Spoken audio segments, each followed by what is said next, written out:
From the Pep Radio Newsroom, this is the new news update. In first papal speech to Spanish Parliament, Pope demands respect for migrants. Pope Leo XIV called Monday for respect for migrants' rights and international law during an address to the Spanish Parliament that signaled a new level of acceptance of the Catholic Church in the overwhelmingly secular country. In the first papal address to Spanish lawmakers, the American Pope said a moral renewal was necessary in legislatures and public life to ensure respect for the inherent dignity of all people, including migrants, the unborn, and the most vulnerable. The moral greatness of a nation is manifested, above all, in its capacity to accompany, protect, and love those lives that are most fragile, Leo said.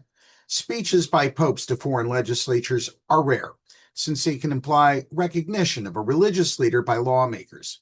Pope Francis addressed a joint session of the U.S. Congress in 2015, and Pope Benedict XVI addressed his native German Bundestag in 2011. That Leo was invited to speak at Las Cortes Generales showed a level of acceptance for the Catholic Church in a political setting that might have been unthinkable even a few years ago.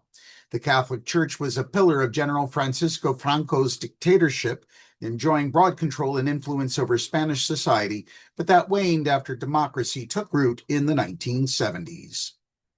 Turning to news from Germany, a pop-up art show has taken over the German president's residence before years-long renovation. A pop-up art show featuring contemporary art, including video and audio installations, photography, and traditional oil paintings, is set to open at Germany's Bellevue Palace this week before the German presidential residence closes for renovation. At a press preview on Monday, German President Frank-Walter Steinmeier said he was pleased that the mostly emptied-out Berlin residence was being open to art and to the public. "We need art," Steinmeier said. "The democracy without free art loses its capacity for self-criticism, and art without freedom loses its social relevance." The former Prussian royal palace, built in the 18th century, is set to undergo extensive renovations, including a repair of the roof, a new air conditioning system, and upgraded offices. The work is expected to last 8 years, meaning Steinmeier is not expected to return to the residence. His second and final term ends next year.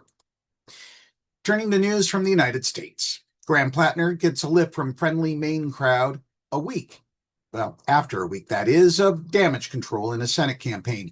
Graham Platner was met by an enthusiastic and supportive crowd Sunday at a town hall-style event in Maine as the Democrat looks to advance his Senate campaign after reports about his past treatment of women just days before the state's crucial primary. The Democratic primary is still seen as Platner's to win, but he is facing questions about his past that could make it difficult to defeat longtime incumbent Republican Senator Susan Collins. "We're going to win on Tuesday, and we're going to win in November, and we're going to take power back for the people in this country," Platner said to about 400 people clapping and cheering him on in Portland.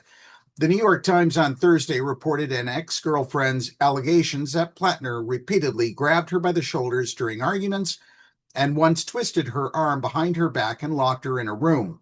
Platner has repeatedly called those allegations of violence untrue. That's the new news update. Our next news update will be at 6 p.m. Eastern with news shorts as news develops throughout the day. From the Pep Radio Newsroom, I'm David Moore.